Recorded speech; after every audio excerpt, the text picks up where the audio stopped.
rappel, on avait déjà vu les changements d'unité. Donc, lorsqu'on fait des déplacements, OK, vers la droite, c'est quoi, Justine, comme... J'ai perdu mon petit icône de calibration, fait que je vais mettre sur le dossier. Donc, c'est des fois 10 à chaque fois que je fais un bond.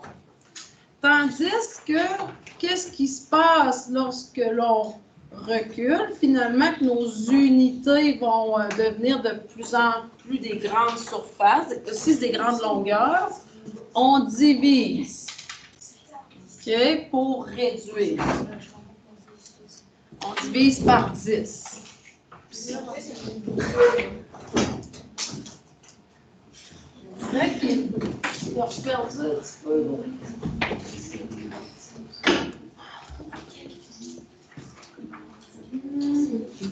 Je vais effacer par ici. Bon. Divisé par 10. Oh, c'est quelque chose.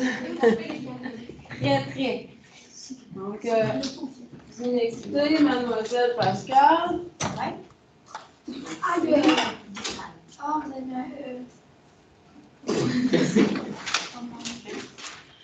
Donc, celui-ci, des mètres vers des centimètres, qu'est-ce qu'on va faire pour le premier? Est-ce que quelqu'un là qui peut m'éclairer sur qu'est-ce qu'on va faire pour nos changements d'unité ici? Passer de des mètres vers des centimètres, Jana. Donc, vu qu'on a un premier bond et ensuite un deuxième, un fois 10 avec un autre fois 10, donc un fois 100, on va, soit que tu utilises ta calculatrice ou tu tasses ta virgule de 2. Okay? Kilomètre vers mètre, celui-là, donc 1, 2, 3, fois 10, fois 10, fois 10. C'est comme un fois 1000. Donc, il apparaîtrait finalement un 0 à la fin. Ça, c'est pour des longueurs, des unités de longueur. Qu'est-ce qui se passe avec les airs? Vous vous en souvenez? Quel va être le mouvement ici, vu que c'est des airs? Ça va être des fois quoi? Fois 100. OK? À cause que c'est un 10 à la 2. 10 à la 2, c'est ça. Et le contraire, lorsque je recule, 1 divisé par 100. Donc là, millimètre carré vers décimètre carré. J'ai fait 2 bonds. Quelle opération? Je vais donc inscrire Justin, oui. 2 bonds, c'est des divisés. OK? Par 100 pour une première fois. Et un autre pour le deuxième bond. OK? Donc là, vu qu'on doit tasser notre virgule de 4, il va y avoir un 0 devant le long chiffre, là, 4, 0, 23. OK? Il apparaît... Si je demande par la suite à M. Maxime, centimètre carré ici, vers décamètre. Oh là là! 1, 2, 3. Yes, monsieur. Donc, des divisés en 100, il y en a 3. Et là, 1, 2, 3, 4, 5, 6. Fait qu'il faut lui ici qu'il apparaisse un 0 devant tout ce nombre-là. OK? Il y avait un 4, 0, 0. Donc, ça marche. L'autre côté, nos fameux polygones. On a des représentations. Qu'est-ce qu'un polygone régulier? Ces côtés doivent tous être égaux. Okay? Ces côtés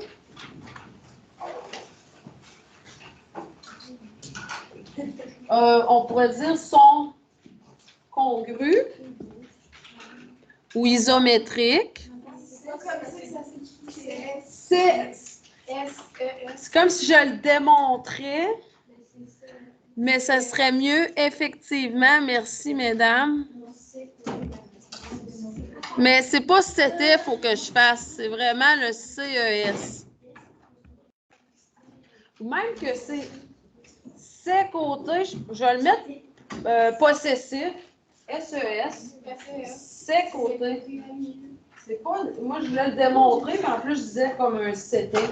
Ces côtés sont congrus ou égaux. C'est un côté avec un S. Okay. Ou isométrique, puis pareil, c'était correct ce que tu avais écrit. Puis c'est la même chose pour les angles, OK? Et les angles. Et ça, c'est le petit dessin pour angles et les angles. Les angles aussi doivent être égaux. Hein? Congrus.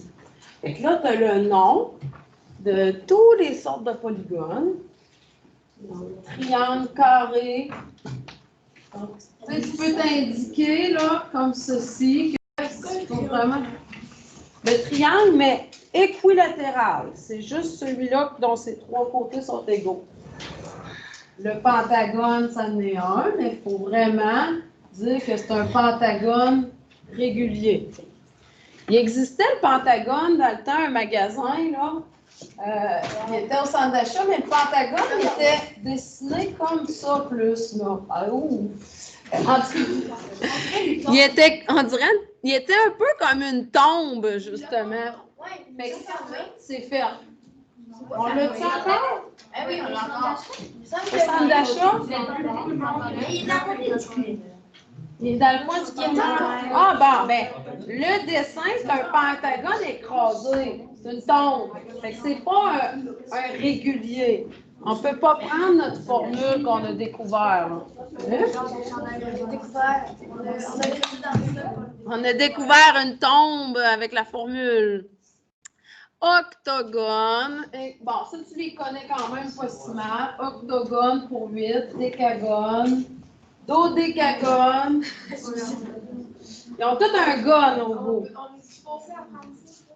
Ben, ça va. Ça, tu vas avoir le droit de les écrire sur ton. Dodécagone, c'est pas beau. Les mathématiques. Tu as le droit de les écrire sur ton. Voyons, sur ton aide-mémoire. 7 côtés, heptagone. Moi, je trouve que si on mettait un S à la place, ça ferait septagone. Donc, c'est un truc pour l'obtenir. Vous avez fini, Mme Cassandre? Endécagone.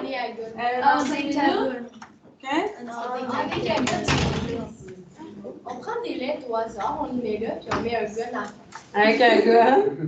Et ça, là, j'ai vraiment trouvé une liste là, sur Internet. Là. Ils ont tous des noms. Là.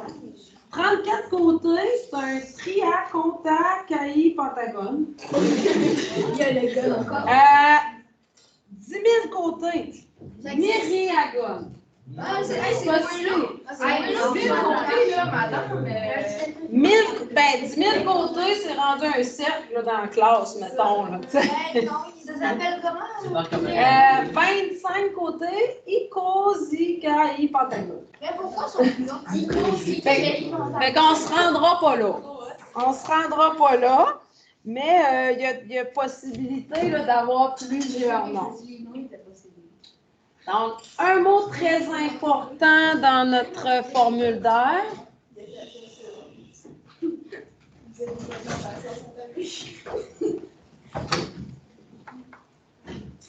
Chaque polygone est formé de triangles isométriques et donc les fameuses hauteurs de triangles, on les appelle maintenant apothèmes. On leur donne un petit nom. La hauteur de triangle s'appelle aussi apothème. Donc, au départ, c'était un H pour des triangles, hauteur, mais dans le polygone, on va le nommer plus précisément apothème. Il doit être perpendiculaire et aller au centre de la figure. OK? Donc, ça, c'est l'apotème. Si on note cette formule-là dans nos choses, on s'était dit que c'était ici le côté C. Qu'est-ce qu'on a besoin? On a besoin de l'apotème et du N pour nombre de côtés. Nombre de côtés. Quand on place ça dans une formule, A pour le grand R, vu qu'on faisait comme l'air d'un triangle, c'était can. On a fait la petite démonstration tout à l'heure qu'on faisait comme un triangle, qu'on multipliait par le nombre de triangles. Oui. Donc, le C pour côté. On pourrait se l'écrire ici. Côté. La mesure, c'est la mesure du côté. Le A pour apotème. Le petit A. Le N pour nombre de côtés. On va pratiquer ça dans celui qui est ici.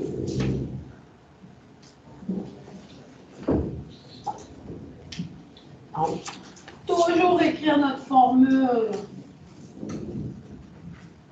avant de commencer. Puis, on place ces valeurs dessous.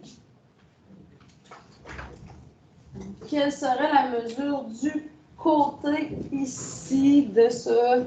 Finalement, c'est un hexagone, 6 côtés.